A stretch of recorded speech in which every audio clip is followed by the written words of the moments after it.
Bem, galera, hoje nós vamos dar início ao nosso último assunto desta unidade, que é termodinâmica, certo? Bem, o que é termodinâmica? Termodinâmica é a parte da física que estuda as leis que regem as relações entre calor, trabalho e outras formas de energia, mais especificamente a transformação de um tipo de energia em outra, a disponibilidade de energia para a realização de trabalho e a direção das trocas de calor. Ok? Então, o que é termologia? Resumidamente, é a parte da física que estuda as leis que regem as relações entre calor e trabalho. Certo? Bem, para entendermos a termodinâmica, só um momentinho aqui que eu vou ajustar a câmera para ficar melhor aqui para vocês. Pronto. Para entendermos a termodinâmica, alguns conceitos têm que estar bem estruturados em nossas cabeças. São eles os conceitos de temperatura, calor e energia. Temperatura, que resumidamente é o grau de agitação das moléculas. Calor é a troca de energia térmica entre os corpos. E energia é a capacidade de um corpo em realizar trabalho. Dentro da termodinâmica, nós temos as transformações. E como é que ocorrem, né? Na termodinâmica, basicamente, os gases são os assuntos mais estudados. Antes de vocês estudarem termodinâmica, é necessário ver gases. O pessoal do segundo ano já viu esse assunto na aula anterior. O pessoal do terceiro ano deve revisar, pois gases não faz parte do conteúdo programático de vocês, mas vocês já devem ter visto no ano anterior, ok? Os tipos de transformações que os gases podem sofrer são a isobárica, isovolumétrica, a isotérmica e a adiabática. Na isobárica, a pressão é constante. O bar é a unidade de pressão, a unidade de medida da pressão, ok? Na isovolumétrica ou isocórica, o volume é constante. Na isotérmica, a temperatura que é constante. Na diabática, a transformação sem troca de calor com meio externos. Se vocês forem reparar, em cada uma tem uma palavra que está escrita em negrito, não é mesmo? Como, por exemplo, na parte da isobárica, pressão está escrito em negrito. Na isovolumétrica, volume está em negrito. Na isotérmica, a temperatura, né? E na adiabática, a sem troca de calor. Ou seja, gente, são palavras-chave dentro do nome de cada tipo de transformação. Então, para vocês lembrarem bastante os tipos de transformações, é só vocês lembrarem isso, tá bom? As questões de pressão, volume, temperatura e que também é sem troca de calor. Certo? O trabalho de um gás ideal. Utilizando a equação do trabalho, trabalho é igual a força vezes distância. A equação da pressão, força força sobre área. E a equação de Clapeyron, que é Newton RT. Só que aí, gente, o que é que a gente chega nessa conclusão? A gente precisa dessas três equações, né, dessas três fórmulas, para poder chegar na fórmula de um trabalho de gás ideal. Trabalho de gás ideal é igual a P vezes delta V, onde P é a pressão que o gás está fazendo, que, como está escrito ali embaixo, ela deve ser constante para esse tipo de análise, e o delta V, que é a variação do volume do gás. Tá bom? Delta V também pode ser densidade vezes área, caso vocês precisem, tá bom? Notamos que, para esse tipo de estudo do trabalho em um gás, a pressão deve ser constante, ou seja, na transformação isobárica. O gás sofre uma expansão quando o trabalho é maior que zero e, obrigatoriamente, a variação de volume também é maior que zero. O gás sofre uma contração quando o trabalho é menor que zero e, obrigatoriamente, a variação de volume também é menor que zero. E se trabalho for igual a zero, obrigatoriamente a variação de volume também será zero. E isso, nesse caso, uma transformação isovolumétrica. Então, prestem bem atenção nisso, porque, na prova pode haver uma questão para vocês perguntar bem assim: quais são os valores que o trabalho tem quando o gás sofre uma expansão ou uma contração? Então, é necessário vocês ficarem bem atentos a essas palavrinhas que estão em destaque, porque elas são palavras-chave, ok? Calor. Calor a gente já estudou, né? Calorimetria, né? Nas partes de estudos dos tipos de física, logo no início, a gente já viu o tema calor. E agora, mais recente, dentro do assunto de calorimetria. Nessa parte aqui da termodinâmica, o calor entra por conta do gás. E o que é que ele quer dizer?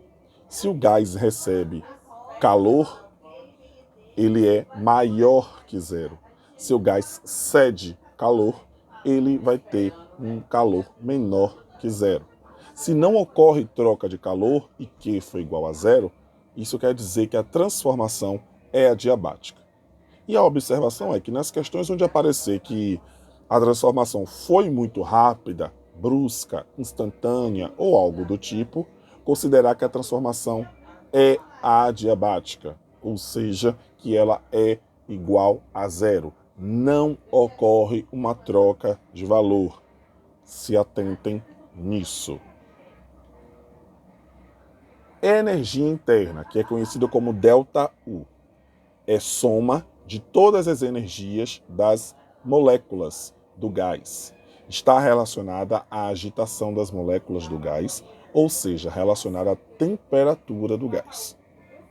Aí nós temos a agitação de temperatura das moléculas aumenta, né? Ou seja, quando o ΔT for maior que zero, a energia interna aumenta, ou seja, ΔU é maior que zero.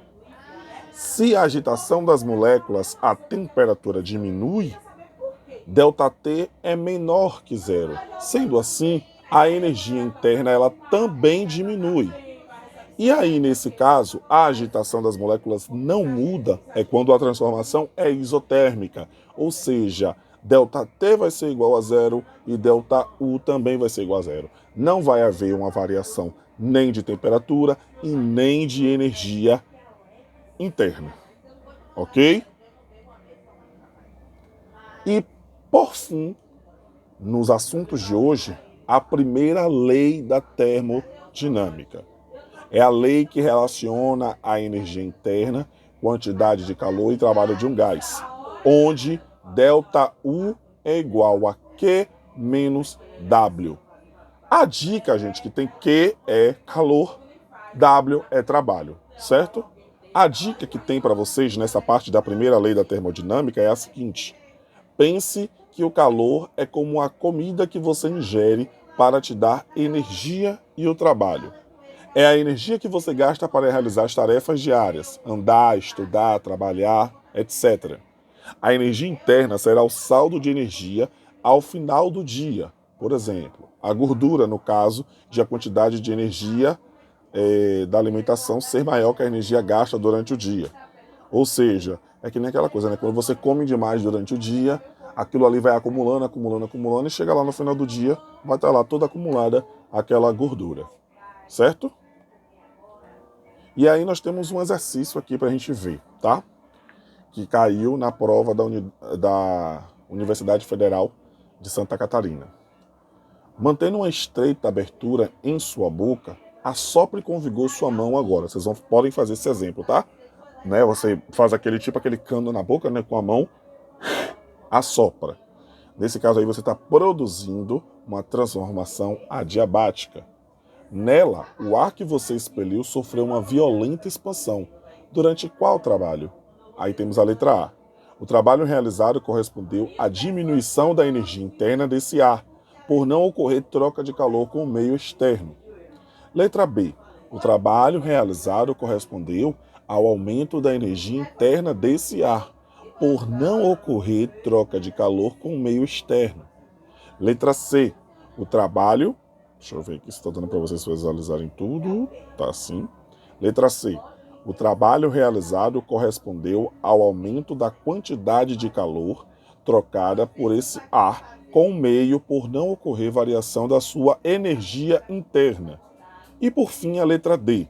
Não houve realização de trabalho, uma vez que o ar não absorveu o calor do meio e não sofreu variação da energia interna. Então, rapidamente, lendo as opções, galera, eu digo para vocês que a resposta correta é a letra A. O trabalho realizado correspondeu à diminuição da energia interna desse ar, por não ocorrer uma troca de calor com o meio externo. Quando você assopra para fora, você está colocando uma energia, o ar para fora, né? Aquele ar está saindo do seu corpo com uma temperatura, e à medida que ele vai saindo, ele vai diminuindo a temperatura. Ou seja, como a gente viu na parte anterior, se diminui a temperatura, diminui a energia interna. Então, a resposta correta seria né, nesse caso, a letra A. E o segundo exercício, um gás ideal sofre uma expansão isotérmica, seguida de uma compressão adiabática. A variação total da energia interna do gás poderá ser nula se dentre as opções abaixo a transformação seguinte for uma: compressão isotérmica, expansão isobárica, compressão isobárica ou expansão isocórica. E aí, nesse caso, a resposta é a letra C, né? É uma compressão isobárica. Tá bom, gente? Porque ela está comprimindo energias, né? Nesse caso é um recebimento para compressão, e também é na forma isobárica porque ela pode ser nula, ok? É só um simples exercício de análise, tá ok, gente? Na próxima aula a gente vai ver mais coisas a respeito disso, e eu vou deixar o link de um vídeo abaixo para vocês copiarem os apontamentos, ver os exemplos, para poder vocês estarem entendendo melhor o início desse assunto, tá ok?